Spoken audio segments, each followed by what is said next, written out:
Hey guys, I'm Rain of Paleo and Health Tips, and I'm usually super excited to do these kind of videos, but today I am feeling a bit conflicted because we are finally getting to the last video I had planned for the Paleo Prep Series. But it is the meal planning portion, which means you guys will be on your merry way to do your own paleo things, and you might not need me anymore. However, I was thinking about creating a Paleo Prep Series playlist, so as ideas come up, I can just simply add them there. Or even better, if you guys have any suggestions, leave them down in the comment section. I'd be more than happy to get to them. That idea came up because I didn't include any snacks or any desserts in this meal plan, and for me, snacks and desserts are kind of essential in my everyday life. Today we're going to talk about the meal plan, which includes 3 breakfasts, 3 lunches, and 3 dinners. When I do meal plan, I don't meal plan too far in advance because I like fresh food, and I'm one of those people that find cooking extremely cathartic. And since this meal plan is tailored for my diet and what makes me feel good, I am going to go over a little bit about how I plan my meals. I am totally a breakfast person, probably because of the bacon. So I usually have 2 brekkies, and depending on how I'm feeling that day, I'll either have a protein shake or a high antioxidant shake, and then I'll have my more substantial meal. For lunch, I like to keep it light so that way I'm alert, focused, and not so sluggish for the rest of the day. And for the win-win din-din, I like to have a more satiating meal. So I will typically include a lot of cooked vegetables or my more starchy veggies. The reason I wanted to include that is because a lot of people in the fitness world may disagree with having a heavier meal at night, and that's because of the 3 macros, carbs are used for immediate energy, fats for sustained energy, and protein to rebuild muscle. So if you're not doing anything that requires a lot of energy at night, you probably don't need a lot of carbs. But what I want to promote is starting a meal plan that works for you, and who knows better than you. So what I've done was made this meal plan as general as I can for anyone who wants to start a healthier life. Let's start with the first meal of the day, which is breakfast. For our first breakfast, you will need cut up sweet potato, bacon, and a tin muffin.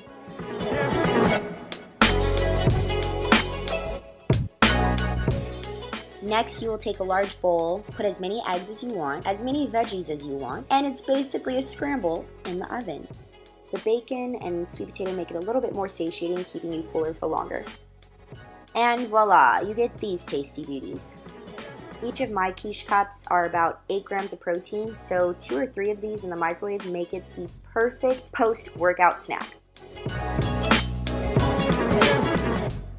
I'll leave the ingredients on the side, but this is ground up star anise. The reason why I had to showcase that was because I usually use fennel seeds for my paleo breakfast sausages, but I didn't have any, and since fennel seeds and star anise taste similar, they both have a licorice flavor, I use that.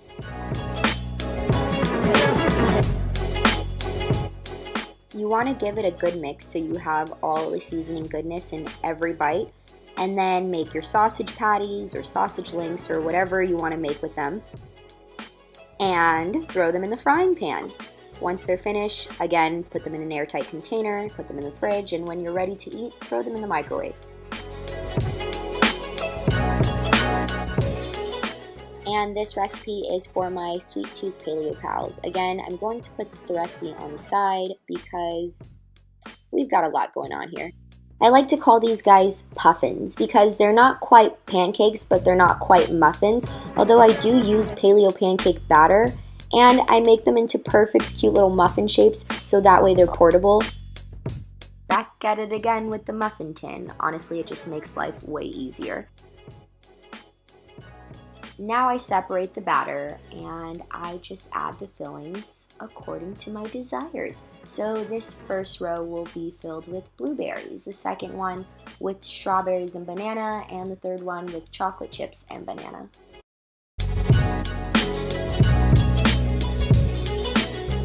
So this garnishing step is completely unnecessary. Your girl is just a little extra. No, but honestly, if you want to get some more antioxidants in your diet, this is a great way. Just throw cacao nibs on top of anything sweet because there's almost no taste if a mildly bitter / nutty chocolate taste doesn't bother you. And if you're mentally 9 years old, like me, then get crazy here. Make a brekkie cafe combo. Don't do what I did. Add a sausage, a puffin, and a quiche cup instead. For lunch, I usually like to keep it light, so we'll start with tuna salad. Canned fish gets a bad rep when honestly it's like the holy grail of paleo. Often considered a superfood, super affordable, and if you stick around, I can teach you many great ways to work with canned fish. As for veggies, I used diced red onion, tomato, bell pepper, and jalapeno. For the healthy fat, we will use avocado instead of mayonnaise. You can use mayonnaise, you can even make your own paleo mayonnaise. I just don't know how, and I really like this recipe. It reminds me of guacamole with a kick. After roughly mixing in all of those veggies, you want to add a whole lime, some salt, pepper, and I like to add a little chipotle chili seasoning. It gives it some oomph. Canned fish is a great way of incorporating more fish on a budget. Just in tuna alone, you have omega-3s and selenium, which is great for heart health, boosting your immunity, can reduce the symptoms of asthma, and what us girls are really concerned about, it's great for hair, skin, and nails.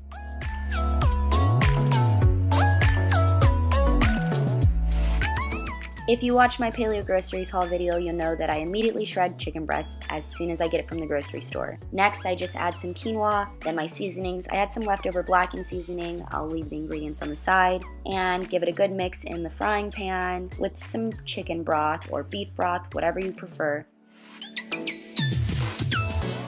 On the side, I use my Avo Ranch dressing. I will leave the link above of where to find that. And for the wraps, I love romaine lettuce because it has the perfect crunch over butter lettuce, which is typically used for lettuce wraps. For the last lunch, I take butternut squash. I cut them into pizza rounds, coat them with olive oil, salt, and pepper, throw them in the oven on 375 for about 30 to 40 minutes. So most of my condiments are homemade. This is paleo barbecue sauce. It's super simple. You first saute your vegetables translucent and then add the rest of the barbecue seasonings. I just added it to some shredded chicken as my protein with purple onions and mushrooms. Then I threw some arugula on it along with pico de gallo and my favorite nacho cheese sauce. For the first din-din, I basically just copy my favorite fast food restaurant, which would have to be Umami Burger. When Bae first took me to Umami Burger as one of our dates, he enlightened me that umami is actually a taste bud. And being the weirdo that I am, I decided to read more into it and found out that it's actually one of the most commonly craved flavors. The reformed or more commercial version of it would be MSG, which is commonly found in your snack foods, which could be the reason why you're craving those potato chips constantly. Here I'm just checking the texture because if it feels slimy, you probably added too much egg and need almond flour. If it's sticking to your hands, add a little bit more ACV. And if the patty isn't holding well together, try adding an egg white. Next, I stuff the patties with sauteed veggies and my cashew cream, and I will leave the link above of where you can find that.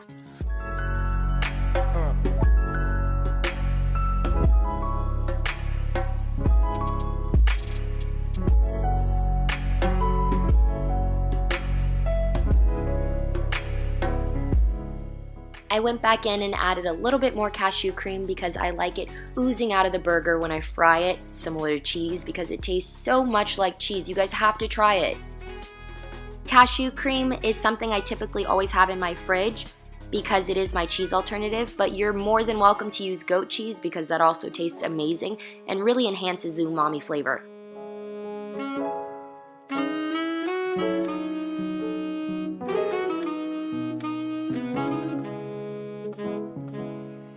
And this tastes really good with my butternut squash fries. Again, something I always have in my fridge because if you watch my Paleo Groceries haul video, that's usually how I cut up my butternut squash. Not sure if I was juggling with the bell pepper here or what, but this is a multi-component dinner. I'd say making it the most complex, but still relatively easy. So we'll start with salt, pepper, and oiling your bell peppers, throwing them in the oven on about 300 to 350. Play with it for about 40 minutes. Here I use taco meat with cauliflower as the replacement of rice. With enchilada sauce, I will leave down in the description, and the nacho cheese I previously showed, and is so good I had to sneak a taste here. Now let's assemble our stuffed peppers. You're gonna start with enchilada sauce, then you'll add your taco meat, and last, nacho cheese. Put it in the oven for about 15 to 20 minutes on 350, and then it's done. If you end up having some left over, save it in the fridge because you can make another prepped meal from it. I made a huevos ranchero styled breakfast, or for another lunch, you can make a taco salad.